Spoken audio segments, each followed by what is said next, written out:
Mas minhas manhãs de domingo não eram exclusivamente reservadas para acompanhar a Fórmula 1. Muito pelo contrário, durante muitos anos o destino foi o campo do Guarani do Brás. O futebol de várzea fazia parte da minha rotina. Careca no meio, gramado, mas nem tanto nas beiradas. O bugre varziano nasceu em 31 de maio de 1952.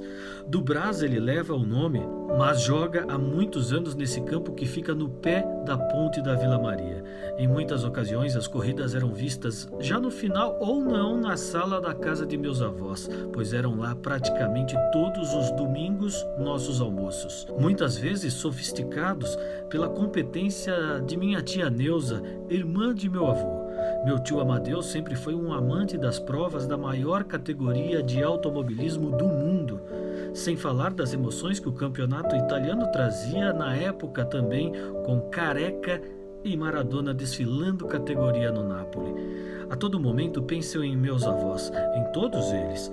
Mesmo apesar do pouco convívio que tive com os pais do meu pai, seu Moacir, meu avô, foi para o plano espiritual aos 72 anos, no dia 6 de setembro de 1979. O enterro foi no cemitério do Araçá. Eu estava brincando com o Valdir, amigo e primo, na casa dele, mas meu pai pediu para que eu fosse ao enterro.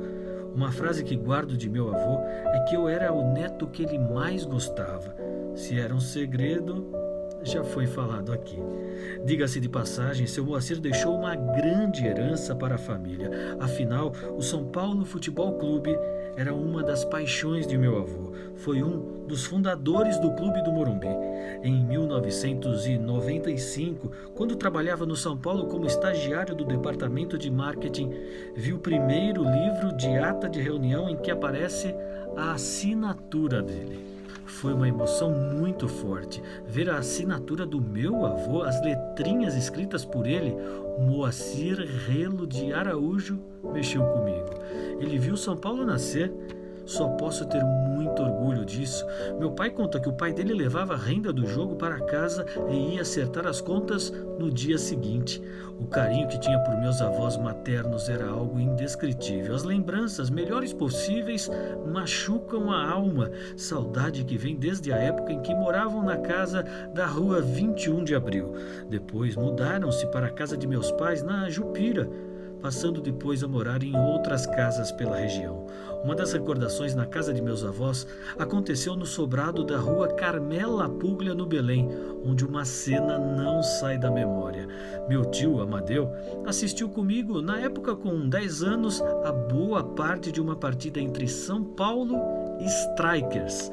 Era um jogo amistoso nos Estados Unidos. Ele deixou a sala da casa para ir ao quarto no andar superior para dormir quando o tricolor paulista perdia por 3-0. No final, São Paulo com o Serginho Chulapa empatou o jogo por 3-3. Fui bater na porta do quarto e, claro, ele nem respondeu. Nessa mesma casa, eu sofri com o tio Antônio. Na verdade, ele era tio de minha mãe. Palmeirense, ouviu o jogo entre Palmeiras e São Paulo junto comigo na apertada cozinha. O time do meu tio Antônio venceu por 3-0 em jogo realizado no Pacaembu em 1981. Eu me lembro que quem fez o último gol daquela partida foi o Romeu Cambalhota, que jogou pelo Corinthians e que também fazia eu sofrer quando estava no outro rival. Por algum motivo não pude ir com meu pai ao estádio naquele dia. O radinho já fazia parte de minha vida. Eu posso me lembrar da cena como se fosse hoje. O aparelho ligado sobre a geladeira dividindo espaço com um belo pinguim que a enfeitava. Um outro choque-rei assim apelidado, o clássico São Paulo e Palmeiras, eu perdi. Não fui ao Morumbi, era um duelo realizado 3 anos antes daquele, quando Milton Cruz, hoje auxiliar técnico do São Paulo, na verdade na época ele era, fez o gol do tricolor, enquanto Beto Fuscão empatou para o Verdão. Naquele dia, por estar com sarampo, fui enganado por meu pai e fiquei em casa. Mais uma vez o companheiro foi o rádio. Aliás, as visitas anos mais tarde ao CT da Barra Funda fizeram eu ter uma boa relação com o Milton. Ele até me deu uma camisa vermelha da comissão técnica. Guardo-a com muito carinho. Ele a tirou do corpo e disse: é tua. Em 1982, Neuza, a Neuzinha, irmã de meu avô, fazia a alegria da casa. Ela que morava com o pai, Amadeu, meu bisavô, era a mais nova integrante da família. Ou seja, por uma causa triste, a morte de meu biso em abril de 82, Neuza se juntou ao trio Alfredo, Amélia e Amadeu e viveu junto com todos até abril de 2003, quando um problema renal a atacou. Ela foi para o plano de cima após tratamento e transplante, mas que por uma infecção hospitalar a tirou desta vida. Já fazia 6 anos que eu tinha passado pelo maior drama da minha vida, um câncer linfático. Até por isso, por saber o quanto é importante ter alguém ao lado numa hora dessas, fui por muitas vezes o responsável pelas caronas a Neuzinha para a clínica de hemodiálise ao lado do Shopping Paulista. Exemplo de força de vontade, ela estudou e formou-se em Direito pela Universidade Mackenzie aos 50 anos de idade, o que lhe deu muito mais cancha para a função que exercia no Fórum Central de São Paulo. Minha tia Neuza chegou a morar na rua Emílio Malé, no Tatuapé, um apartamento amplo, gostoso, alugado de Zé Rubens, marido de Nilza, prima irmã de minha mãe. Foi nesse local que vi a eliminação da seleção brasileira em 82, na Copa do Mundo para a Itália.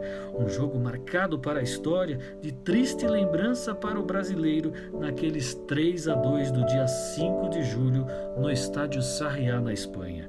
Eu era muito pequeno, mas foi nesse período que o futebol mexeu mais com minha vida. Acho que é aí que a criança começa a entender o que é esse esporte. E na ocasião pude sentir a dor da eliminação do Brasil para o time do Carrasco Paolo, que tem o mesmo sobrenome que eu.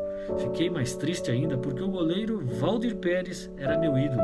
O técnico da seleção brasileira era justamente Tele Santana, que 10 anos depois daria a maior emoção no futebol a mim e a minha família. O treinador havia chegado em 1990, um dos piores anos da história do time do Morumbi. Uma péssima campanha no Campeonato Paulista fez o time cair para a Série B da competição no ano seguinte. Na verdade, o time chegou a jogar um outro módulo, mas como já estava no regulamento, caso se classificasse para as finais, entraria para disputar com os melhores do módulo principal. Foi o que aconteceu. O São Paulo virou o jogo, chegou nas finais de 91 e levou o título. Mas na verdade o Paulistão de 90 foi uma verdadeira tragédia para o São Paulo. O sentimento foi de descenso. Uma partida na repescagem em Campinas contra o Guarani foi a despedida da primeira divisão. Fui para o Brinco de Ouro na esperança de que o São Paulo iria conseguir escapar, mas não deu. Perdeu de 1-0. Fui de ônibus com o Lourival, um rapaz que tinha um braço só e trabalhava na loja do meu pai. Detalhe, ele era corintiano e voltou de Campinas rindo de mim.